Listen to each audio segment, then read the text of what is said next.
teman-teman, di video ini kita akan pelajari mengenai tabel pada HTML. Nah, tabel dalam HTML ini digunakan untuk membuat tabel data di halaman web. Tabel HTML digunakan untuk mengatur dan menampilkan data dalam format yang terstruktur. Langsung saja kita buat folder baru dengan nama format tabel.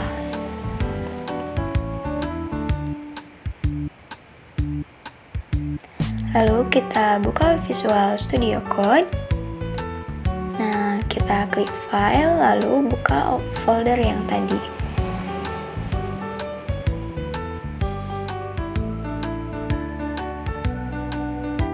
Nah, langsung saja kita buat file baru dengan nama latihan.html.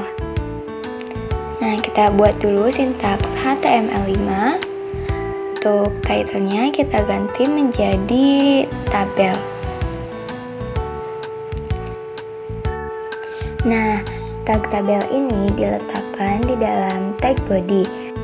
Sintaks pada tag tabel berisi tag tr atau tabel raw yang di dalamnya terdapat tag td untuk menampilkan data pada sel tabel.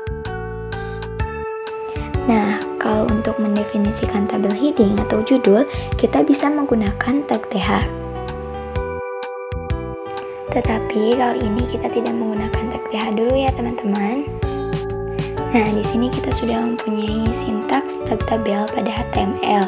Di sini kita coba isi dengan data baris 1 kolom 1. Lalu kita copy. Dan di sini kita ganti kolomnya menjadi kolom 1, 2, dan 3. Nah, lalu kita buat 3 buah TR atau tabel raw. Kita copy saja.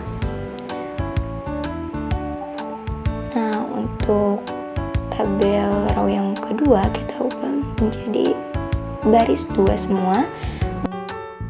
Begitupun dengan tabel raw yang ketiga, untuk barisnya kita ubah semua menjadi 3.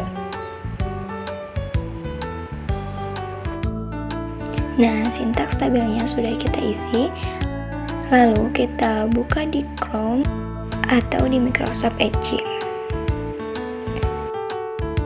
Nah, kita sudah punya tabel. Mungkin kalian bertanya-tanya, kenapa tabelnya tidak ada garis? Padahal kan tabel biasanya selalu ada garisnya. Nah, itu karena kita belum menggunakan atribut border pada tag tabel. Nah, jika kita gunakan atribut border, misal bordernya di sini kita gunakan 1. Lalu kita reload. Nah, maka di sini sudah ada garisnya ya. Selanjutnya, bagaimana cara memberi jarak antar sel? Nah, ini kan masih berdekatan ya antar selnya. Nah, kita bisa menggunakan atribut cell spacing pada tag tabel. Misal di sini cell spacingnya kita menggunakan 5 ya. Kita reload. Nah, maka di sini sudah ada jaraknya ya, teman-teman. Nah, tapi biasanya kita tidak menginginkan jarak antar sel. Nah, maka bisa kita ubah menjadi 0 saja. Kita reload. Nah, maka ini sudah tidak ada jaraknya ya. Selanjutnya, bagaimana cara memberikan luas pada selnya? Nah, ini kan masih berdekatan ya. Cara memberi luasnya kita bisa menggunakan atribut cell padding. Misal di sini kita menggunakan 10. Kita reload. Nah, maka ini sudah ada luasnya ya, teman-teman. Nah, lalu bagaimana sih cara menggabungkan tabel? Nah, penggabungan tabel ini bisa menggunakan spanning yang bertujuan ketika kita ingin menampilkan informasi ke web yang membutuhkan tabel dengan beberapa baris atau kolom yang harus digabungkan untuk memperjelas informasi yang disampaikan. Nah, untuk menggabungkan baris dan kolom pada tabel, kita menggunakan atribut rowspan dan callspan. Nilai dari kedua atribut tersebut tergantung berapa sel yang akan kita gabungkan. Nah, misal kita di sini akan menggabungkan dua buah kolom, ya antara kolom 2 dengan kolom 3 pada baris pertama.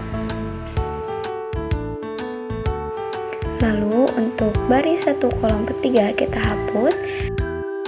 Dan ini kita ganti menjadi closespan 2, yang artinya kedua tadi ini sudah kita gabungkan.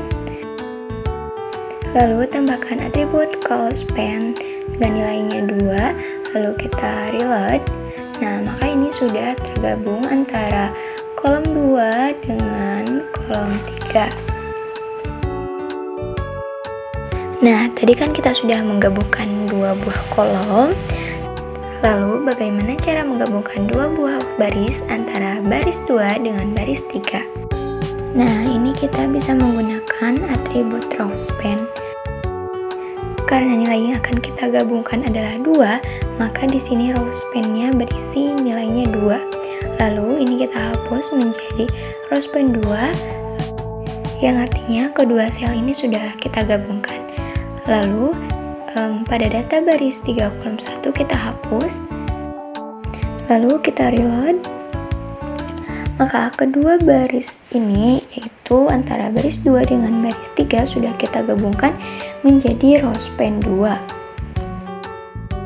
Nah, untuk mengatur lebar dari tabel, kita bisa menggunakan atribut width untuk lebar tabel dan height untuk tinggi tabel dengan satuan pixel atau persen. Nah, misal di sini kita akan membuat lebar tabel menjadi 60%.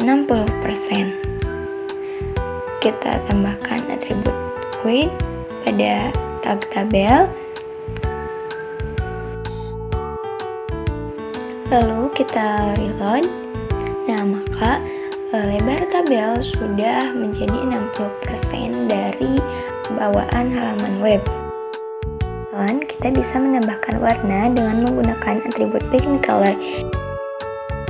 Misal di sini saya akan menambahkan warna pada rowspan 2 dan closespan 2 ini. Lalu kita tambahkan atribut background color pada closespan 2 ini. Misal di sini saya menambahkan warna biru, dan untuk rowspan-nya saya menambahkan warna hijau. Lalu kita reload. Nah, maka kedua closespan dengan rowspan ini sudah ada warnanya, yaitu biru dan hijau. Lalu bagaimana cara membuat teks pada tabel ini menjadi berada di tengah-tengah? Kita bisa menggunakan atribut align dengan nilai center. Misal di sini saya akan menggunakan pada rowspan 2 dan closespan 2.